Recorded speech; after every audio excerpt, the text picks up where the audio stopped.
All right, mister, I need to paint my abs on to get nominated. You don't see Robert Downey doing that. You're kidding. You're kidding. I can't open the envelope without the... Warner Brothers is heading back into the Matrix with a new movie in the works. Wonder what other surprises are in store. I want to be Bruce Wayne. I like that. You're gonna love me. There's the shot right there. That. Okay, we don't need to see chorus. Right there. You look ridiculous.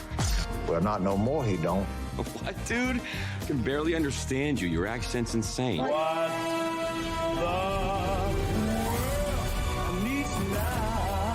me a hand up. Nope, I'm actually okay. Thank you very much.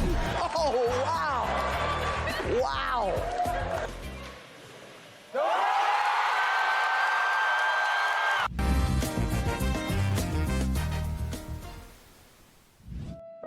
All right, well, let's do the news, shall we? I know that recently there was that little thing that Will Smith posted about how he might be coming into the Matrix finally after, he declined the role of Neo decades ago. There's a video about that on our channel, which is popping off recently, and you guys are telling us, you're giving us your opinions, including that, maybe he should just go around slapping people, agents in there, or that he should play Neo, and then Chris Rock should play Agent Smith. That'd be fantastic. I wouldn't mind that.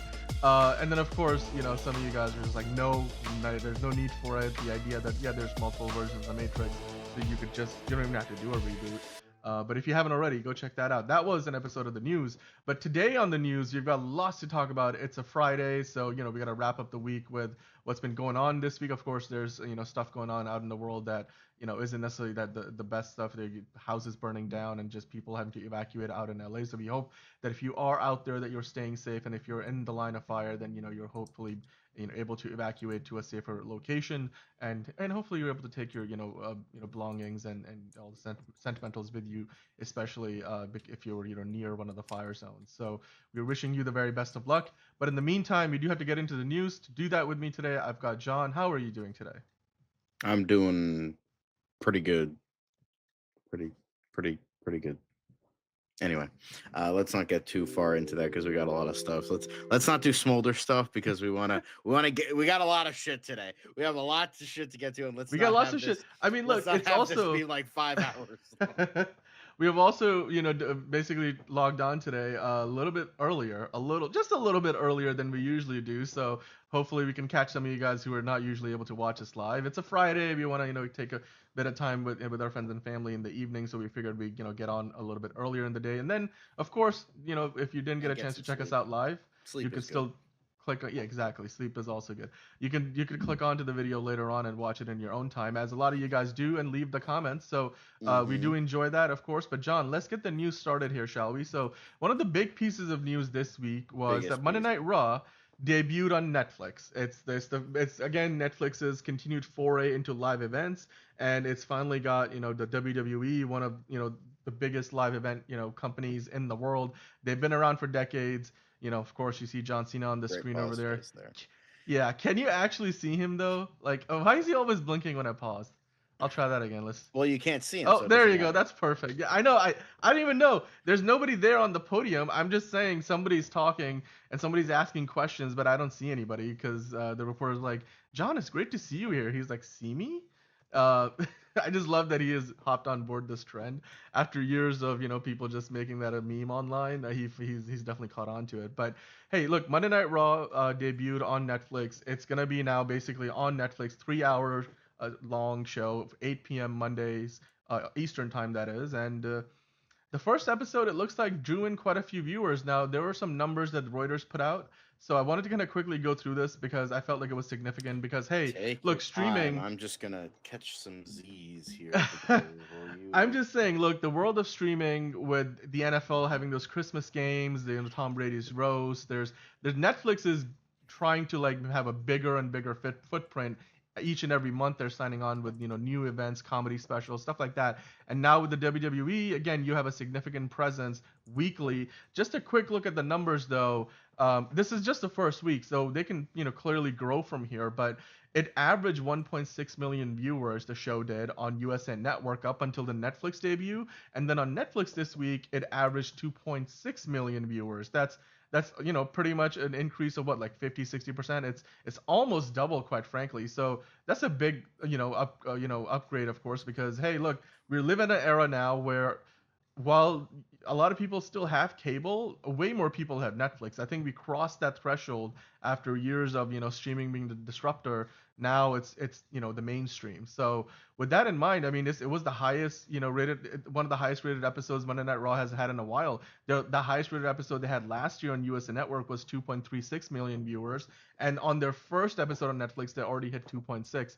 And then if you look at the global numbers, because Netflix has the rights to WWE Monday Night Raw across many parts of the world, not everywhere just yet, but the vast majority of the world will be able to see Raw on Netflix now, and it's part of their 10-year $5 billion deal with Netflix, that is, for WWE. And I think the global number was also pretty impressive, over like almost 5 million, 4.9 million viewers tuned in worldwide on Netflix to see Monday Night Raw. And it was a special episode. Of course, they had like the Undertaker returned, John Cena returned to start off his what he's calling his farewell tour. So it looks like he's finally retiring from the WWE this year. So I'm excited to see his final run all the way till WrestleMania and such. But beyond that, you had a Hulk Hogan moment where the entire crowd in the Intuit Dome in LA booed him out the building, and he's not happy about that. But I'm like, what else do you expect, man? Like, it's LA, and you went to the RNC, and you did what you did, and like you're here to promote your energy drink or whatever, or beer. Like it wasn't the best thing ever. But I mean, John, like for you, even if you're not a big fan of wrestling, how do you see this affecting just the future of live events on streaming? The fact that now they will have this 3-hour show that's going to be a staple. It's not just a one-time, like you got 2 games at Christmas for the NFL, or you have a roast of Tom Brady that's a one-time event. This is something that they will have 52 weeks of programming with Monday Night Raw, and then of course WWE has other non-live VOD programming on Netflix now as well. Do you think this is going to have a big impact and also give Netflix a lot of data to then see be able to expand further into other sports leagues? Sounds pretty cool. Cool. All right. Well, with that, we're gonna keep the ball rolling here because I'm sorry.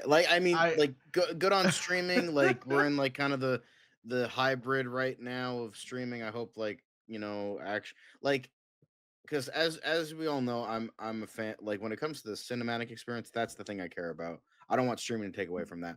But like streaming, I don't mind it taking away from cable because fuck cable. Cable sucks.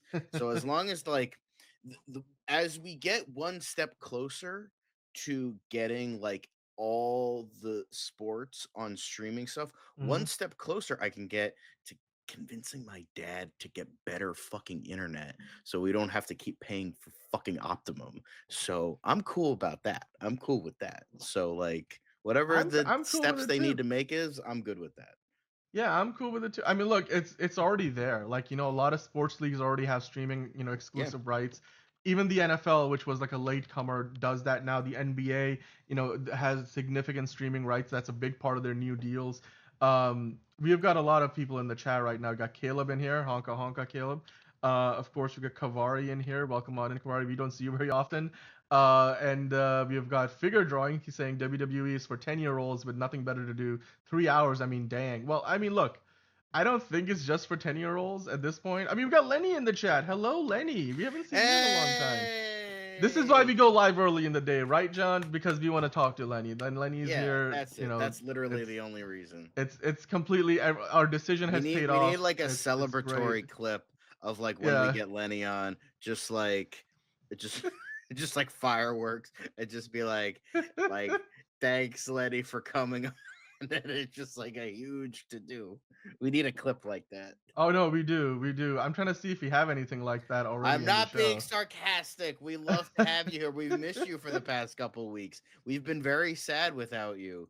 Okay, there you go. Let's not get demonetized. That's how we celebrate Lenny showing up. It's like, this is how Lenny walks into the building. Hey, well, Caleb, you know what? You were like going ham last night, so you got a ton of attention last night. We're giving it to we weren't avoiding you. We just blame Liz. She's the one that wanted to go live at 10 p.m. So like, blame her. It's her fault. But Caleb is like, it's real to me, damn it. Well, I know, Caleb. Wrestling is still real to me too. But hey, Professor John in the house. Fiona's watching, and Fiona suggesting that maybe Will Smith should play Morpheus if they are doing a Matrix reboot rather than playing a Neo. Yeah. Yeah, I mean, I think young age-wise Morpheus. it fits. Even though I think he's older than Lawrence Fishburne. I think he's as old as Lawrence Fishburne, but he looks younger. Yeah, he looks. I mean, that's the thing. I was like, Will Smith looks a lot younger than he actually is. Black yeah. crack. Exactly. That's right. I mean, they use all that gold bond, and it's. That's what I'm using right now. I got my gold bond. Me too, dude. I jumped on that gold bond train, and I've never looked back. I would say so if you get chapped hands really easily, get the extra strength body lotion anti-itch.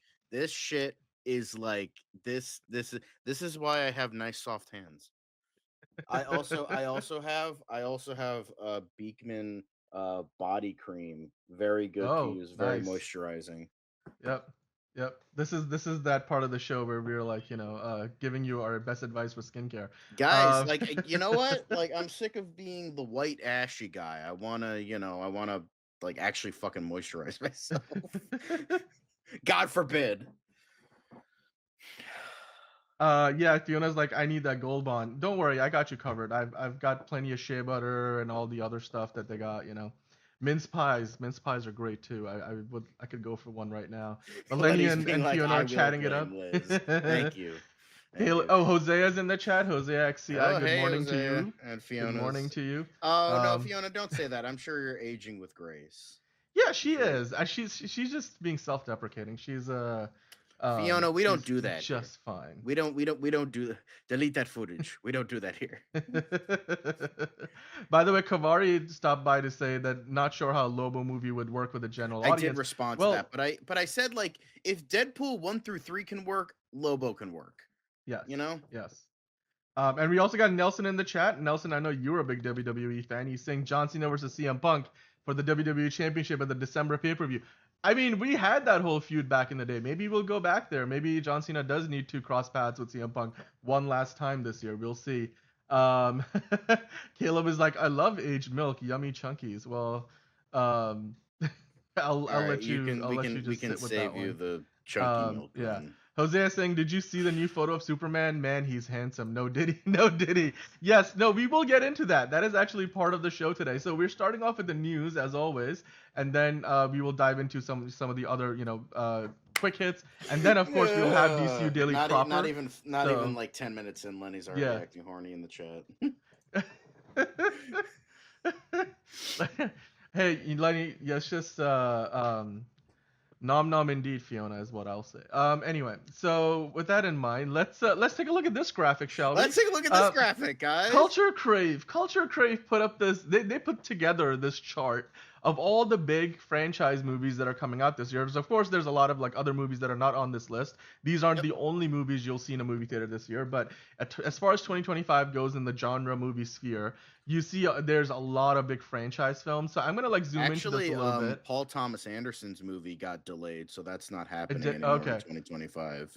Well, that's one less here, but still, I mean, the mass majority of this still holds true. At the very top I'm of the gonna be list, seeing a lot of these. Yeah, definitely. I mean, at the very top of the list, you've got the 4 superhero movies. Like, you got 1 DC and 3 Marvel movies. Of course, I know that there would have been probably just 2 Marvel movies this year if Captain America hadn't gotten delayed because of the writer's strike. But we are getting 3 of them. We are getting the Superman movie, which, like, a lot of expectations riding on that. We'll get into that later. We do have that first, not first, but a new look at Superman. We have also got a new look at Jurassic World Rebirth coming up.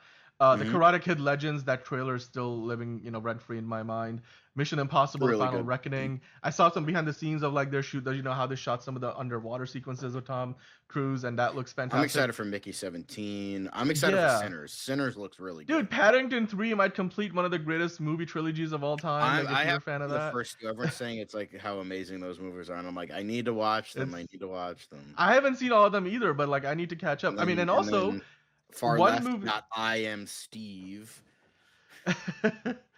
Mortal Kombat 2. There's a lot of sequels. There's Mortal Kombat 2, Zootopia 2, The Accountant 2, The Black Phone 2, Nobody 2, Tron Saw Ares. 11, whatever, Megan 2.0. You know, there's so many.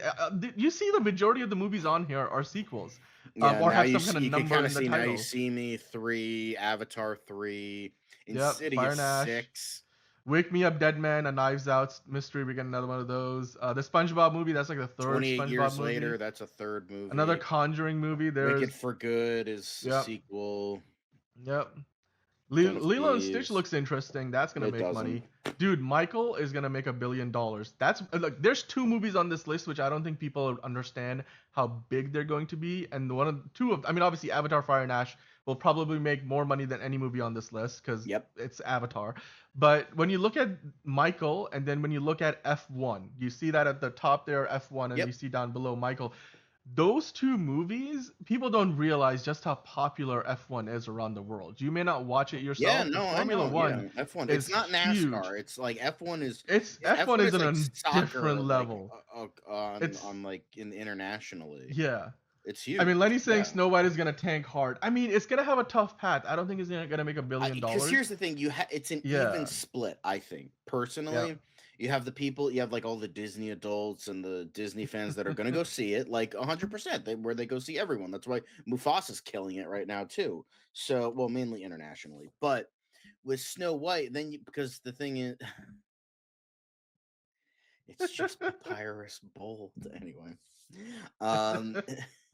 So you have, but then you have the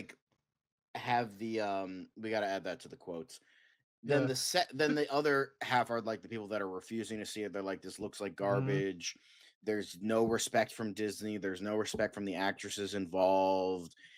She looking like Lord Farquaad in that fucking wig, like it. And the CGI looks like complete nightmare fuel with those dwarves. And it's just like, guys, what are we doing here? But the thing is, it's still Disney. At the end of the day, they'll still make money. I don't know if they're gonna make it's not. I don't think it's not gonna make $1 billion or anything like that. I don't know what the budget is either, but I think it'll probably make double its budget. Like I would go so far as to say that. Like it's not gonna fail. Like it's definitely not gonna fail. I mean, look, you also Hosea is saying Michael, he or she wants to have Michael make $1 billion. Look, here's the thing. It's not Elvis and One Love, the Bob Marley movies. Those did not make $1 billion. Elvis and Bob Marley are not Michael Jackson. Like, dude, Michael think Jackson about this. Was another level. It was, and it's also like, here's a better comparison. Bohemian Rhapsody, which look, Queen was another level too.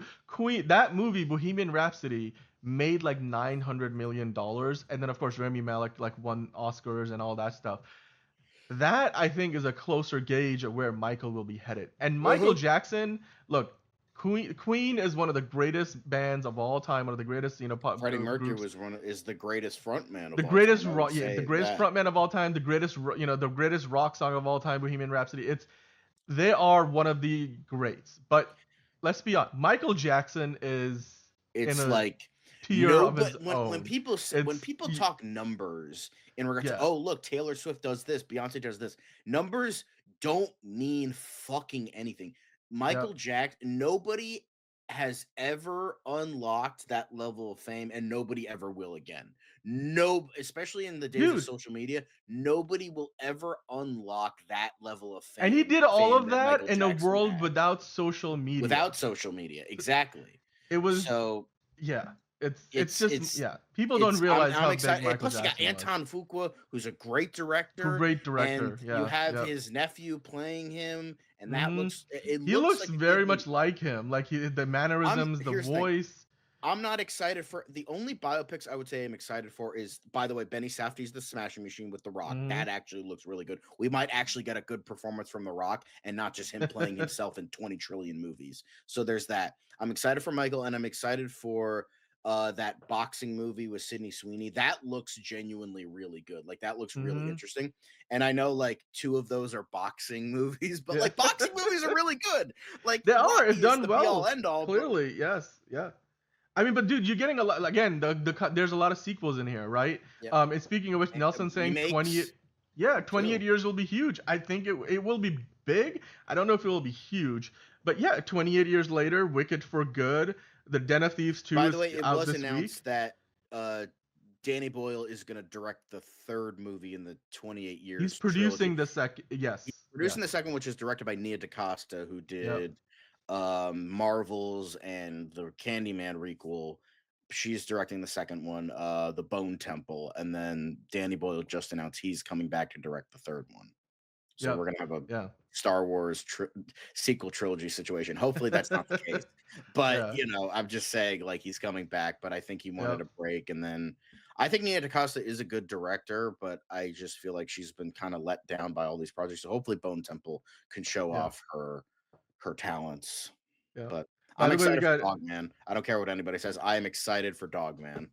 It's gonna be fun. I mean, look, there's also The Day the Earth Blew Up, which is I think a Looney Tunes movie. If it's done well, I'm gonna Yeah. go see it myself. And I will say, if The Day the Earth Blew Up does really fucking well, guys, go see it. There might be hope for Coyote versus Acme then. There might be hope that they won't just like fucking dump it in a vault somewhere like Batgirl and we'll actually maybe get the movie. So guys, go see Day the Earth Blew Up. It's coming out next month, I believe. So it's coming out soon. There's also, of course, Antonio in the chat. Hello, Antonio, and dropping by. Hello, Thanks for joining in. That Anaconda movie just makes me absolutely creep the fuck out. So I'm not gonna be watching that movie. But I am looking forward to seeing if Five Nights at Freddy's 2 does well. The first one was just a surprising hit. There's another Final Destination movie coming out this year. You can see that. Guillermo del Toro's Frankenstein is coming out this year. We already had a really Frankenstein and Creature. The Commandos. Amateur looks surprisingly really good. Yep. I want to see how good the Predator movie is. There's also an animated Predator film coming out. Predator Badlands is, I think, a live action. I'm stoked for Predator Badlands. Fucking Predator in World War II. That just sounds fucking amazing. And Prey was great. Yeah. It was great, and you know what? Speaking of sequels, I mean, Peaky Blinders. That Peaky Blinders movie is finally coming out this year. Yeah, and Cillian Murphy is not involved. For like 5-6 years. Yeah, I mean, but he's not involved in the 28 years later, he might be coming back in the later movie. He's certainly not part of the one coming out this year. He is, of course, gonna lead the Peaky Blinders movie, so that's gonna be fun. Freakier Friday. I mean, speaking of long overdue sequels. You know what I'm excited for? The Kendrick Lamar Trey Parker movie. That sounds really funny. So I'm definitely gonna be seeing that. I want to see just how bad The Conjuring Last Rites is, and then I'm actually genuinely interested in seeing if Now You See Me 3 is good, because the second movie was a downgrade for me from the first, but I hope that the third movie they get back to being good, and I want to see if Mark Ruffalo's character actually gets something interesting to do. I'm excited for Nobody 2, definitely. Nobody 2, dude, that's gonna underrate it. Elio, that might be one of the best, if not the best animated movie of the year. I mean, that's a Pixar film, them doing something original. I liked it better when it was called The Last Starfighter. But yeah, I mean, Sinners. Paddington 3 we mentioned already. How to Train a Dragon live action. We're gonna actually talk about that in a little bit. The Minecraft movie. Like Your Mileage May Steve. I will say Ballerina looks really good. That trailer. It does, and they added a lot more action into it. It's basically John Wick 3.5 because it takes place between the third and the fourth John Wick movies, and we're gonna get a lot more, Keanu Reeves in it than we initially realized. So hey, you know what? If Len Wiseman was like, all right, okay, I'm gonna try and direct this, and then Chad Stahelski, this is garbage. Fucking Len, get the fuck out of here. Go do another more action Underworld movie. Get this the fuck out of here, Chad Stahelski. Fine, I'll do it myself. And so he came in and really did a lot of the reshoots for that movie. So hopefully it's good because of that. Yeah. And you know what? Tron Ares has a lot of potential. I just hope that it sticks. Honka. And Zootopia 2, the first Zootopia made $1 billion. I wonder if the second one will too, that's going to be interesting. RayJ365 saying, I'm also excited for the K-Dot Trey Parker movie. That I have heard about that one. I have not done a ton of research there. Caleb saying, you want to know what it's about? Very South Park like premise. It's about a guy played by Kendrick. I think Kendrick Lamar is playing him. Because I know he's producing it. I forget if he's starring in it, but so the main character is a guy, he's playing a slave reenactor, and he finds out that his girlfriend's ancestors owned his ancestors, and then chaos ensues. very Trey Parker, Matt Stone. Matt Stone isn't involved, but Trey Parker is. He's directing it and writing it, and I'm like, oh, that sounds fucking hilarious. I mean, it's what I'm also interested in finding out is if Wake Up Dead Man is gonna get a limited theatrical release, because you remember the previous Knives Out movie. I'm forgetting the name of it. The Glass something to do with Onion. the Glass Onion. The only thing I actually remember from that movie, because it was so fucking forgettable.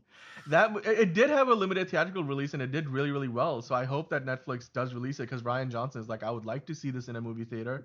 But it's gonna be on Netflix nonetheless, where even if it doesn't come out in a movie theater, or if it does, maybe it will be there for a couple of weeks and we can go see it on a big screen. But hey, look, of course, Nelson was saying it, Fantastic Four and Superman. I think those are the two biggest superhero movies of the year, in terms of both expectation and then also them having a potential to perform as well. I mean, they can both make $1 billion. Avatar will probably make and Avatar is gonna make $1 billion. Let's be honest. It's more a question of, is it gonna make $2 billion? Because the first two movies did. Is the third one gonna do it? That's something we got to. I could see at the very least getting like 1.5. I don't know if like exactly. 2 billion. I think that's probably the floor, which is like for a movie franchise to have a floor of 1.5. That's amazing. The Accountant 2 is a movie that is so long overdue, man. I've been waiting for that sequel from the moment the first movie came out, so I can't wait for that. And the closest we'll get to a Batman movie. Yeah, exactly. I mean, as long as Ben Affleck was involved, I was really excited for like what we were gonna potentially get with his, because it was like supposedly the best written script that I've ever seen. Lenny, for Batman. He's gonna be making 5 in total, so 3 more including Fire and Ash. Yeah. Chris is in the chat saying Superman will make $1 billion. And then Ray J saying 5 or 6. Yes, so Chris. Exactly. You should check out The Accountant. The Accountant is definitely really good movie. It's very underrated. The Punisher is in it too, John Bernthal. Yes. So and there's a twist we're not going to reveal for you, but definitely watch it. They all die. No, Anna Kendrick is in it as well. John Lithgow is, I think, in it. Good cast. Gavin O'Connor is a great director. He was considered as one of the directors to take over for the Suicide Squad sequel, but I think he either turned it down or they just went with James Gunn instead. But Gavin O'Connor's a really good director. Yep. Well, yeah, Lenny. No more another Terminator movie. No more Terminator. Just like they all don't exist outside the second one. They all don't exist. I still would venture a guess that maybe once upon a time, when if James Cameron is still alive and he's done with the Avatar movies, that he might go back and do a Terminator film. I would pay good money to see a James Cameron Terminator sequel. I'm just saying. I mean, we got it. It was Terminator Dark Fate. He produced it and it sucked. I know, but it wasn't really. I mean, again, but he wasn't so closely involved. I'm just saying, if James Cameron was doing it, I would at least be curious to see what he wants to do with the story. But anyway, you know what? There are a bunch of other movies. I mean, a lot of the movies that we already talked about on that list. We got a new look for all those movies, because today there was a USA Today special, and they released some photos, just new looks at characters from the movies, like Superman, Jurassic World Rebirth, Thunderbolts, and How to Train Your Dragon, the live action one. So I know earlier one of you guys were asking about, like, what about that new photo of Superman? Well, here's the photo. We're going to get into it in a little more detail later on, because there was some news regarding, why this photo was released today, and we're going to talk about that in DCU Daily. But for the time being, another look at the suit. I can see the yellow outline on the logo, but you can also, in the higher resolution photo we're going to look at later, you can kind of see there's a blue outline, but it blends into the suit. So ultimately, if you were to rip the crest off his chest, it would have the red, the yellow, and then there's a little bit of blue on the edges. But really, from afar, you wouldn't be able to tell that the blue outline. So I don't think that in the poster versus what we saw on set were two different suits. It's just that from a distance versus up close, where low res versus high res, you lose a little bit of detail.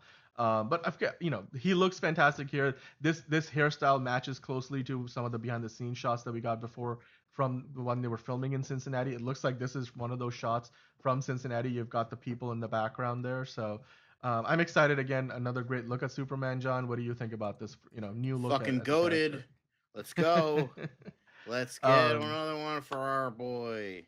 Exactly. And then, of course, you got Jurassic World Rebirth, another look at this movie, which it looks like they're going back to, and this feels like the lost world of the new era of Jurassic Park, or Jurassic World. Like, I'm hoping that it's actually a good movie, because, I mean, I enjoyed the last one, but it wasn't, ultimately. I've heard Fallen Kingdom and Dominion were sucked major. Dude, come on! Like anytime I dinosaur can get line. myself a little bit of Jeff Goldblum, I'm fine with that. Yeah, but- okay, but like I could watch the original Jurassic Park Fair. Yeah. again, I can't judge it. I haven't seen it. I just heard it was bad. But hey, it did Yeah. make $1 billion, so you know what the fuck do I know? Hosea asking, are you excited for Mortal Kombat 2?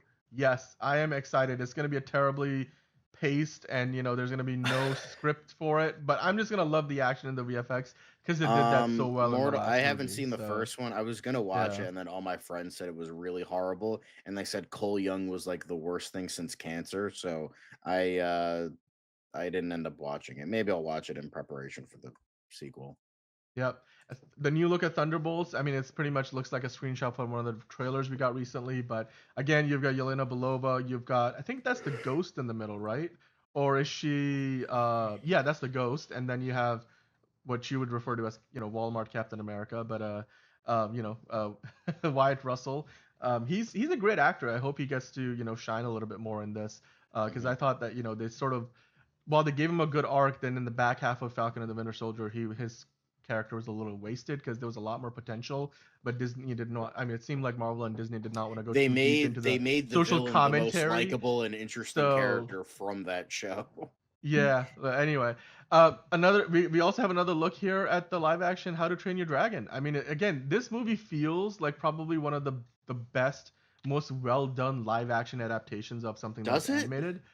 So far, It visually, looks so it fucking looks generic great. and bland. No, to me it looks like it's an accurate remake. It's doing a great I job, at don't least want with to the see a character fucking designs. accurate remake. If I want to I'm- watch the movie, I'll go watch the original animated movie. Why do I need to see the exact same thing but live action? What's Well, the look, point? if it works for Disney, then DreamWorks is like, maybe it'll work for us. So you know, I that's hope that's not. the I hope that's, this fucking bombs so we don't have to see any more fucking live action shit from DreamWorks. Only Disney can ruin their own franchises. Yeah. Well, you know what? Speaking of ruining franchises, we got a lot more Disney. news to talk about, but let's do it in quick hit style, shall we?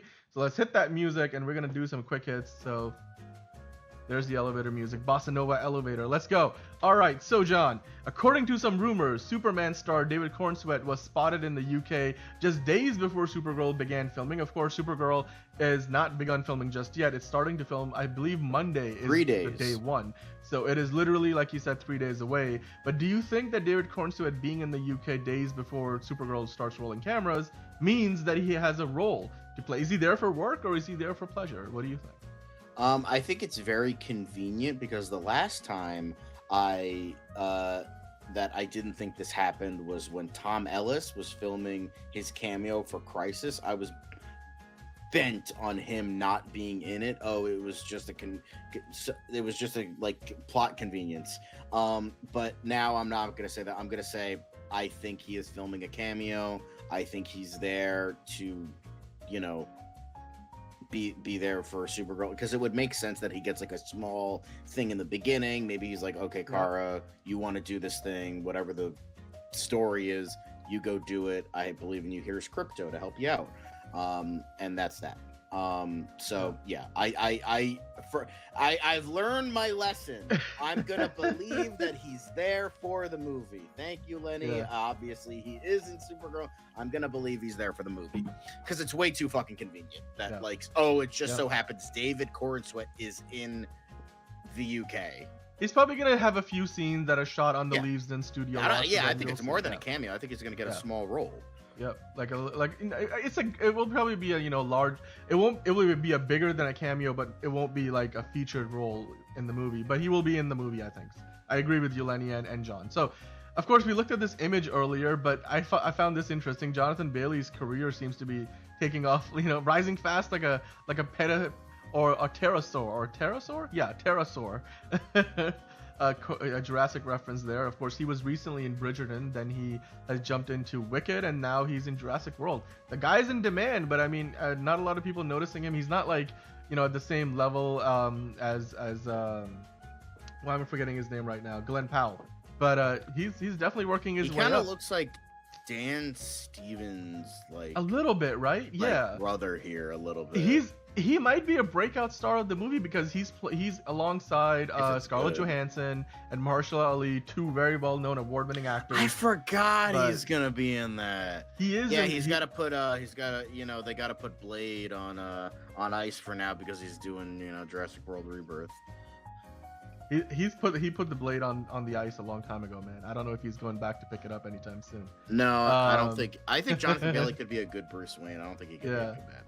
Well, speaking of the MCU, of course, George Miller has reportedly met with Kevin Feige about directing Thor 5. John, what are your thoughts? Would you like a Thor 5 that's directed by George Miller? It would be better than the last two catastrophes in the Thor franchise, but would this make me go see it? Probably not, but considering that Furiosa and 3,000 He did direct Chris Hemsworth in that movie, right? 3,000 Years of Longing and Furiosa were not very good, so... I mean, to be fair, Furiosa was essentially Mad Max Fury Road, but Marvelized. So it felt like the Marvel Temu version of Mad Max Fury Road. So, him doing a Marvel movie next would work. He knows how to do their terrible CGI and god-awful storytelling perfectly. So you know what, George Miller, why don't you bring in your now terrible quality into the MCU's terrible quality? I think I'm gonna still have fun with it. If it is a George Miller movie, he's gonna probably, like you said, do a good job.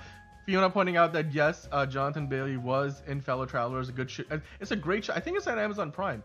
It's got Matt Bomer in it, who's honestly one of the most gorgeous men in the whole wide world. I cannot deny that. Alongside Jonathan Bailey, but George Miller making a Marvel movie look, I think as far as Love and Thunder goes, it can't get any worse than that. So it can. And look, George Miller hits more times than he doesn't, so I'm excited for that if this turns out to be true.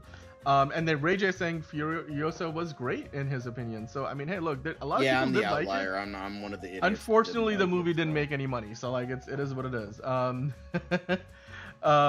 we got Hunter Iggy dropping by. Hello, Hunter. Hosea saying, "Oh, George Miller from Happy Feet fame, cool." Come on, okay. Great. I mean, it just shows you he does a lot of different genres. Now, of course, did Lorenzo's Oil. He did Big in the City. He knows how to do a whole bunch of stuff. Exactly. Now, with that said, speaking of genres, I just remember every time I see the word Doom and video game context, I think about the movie with The Rock. No, I just think about the movie with The Rock in it, like back in the day when he was just starting out acting. Cause I watched it at an early age and it left an impression on me, even though it's a terrible movie. Doom: The Dark Ages is getting a full game reveal at the Xbox Developer Direct on January 23rd. Are you excited for that, John? Would you be interested in this? The only Doom game I have played is the original Doom. I'm not really a Doom. I want to try to get into Doom more, because it's just like a meme now. So I'm like, okay, it seems awesome. I'm gonna try. I got like the package where it was like Doom 1, 2, and 3, and then Doom 2016, I think it was. It was like the Ultimate Slayer pack. So I'm gonna hopefully maybe try to play that and maybe get in the spirit of Doom to play this, because it definitely seems fun. It definitely seems really cool. And who doesn't love Doom Guy?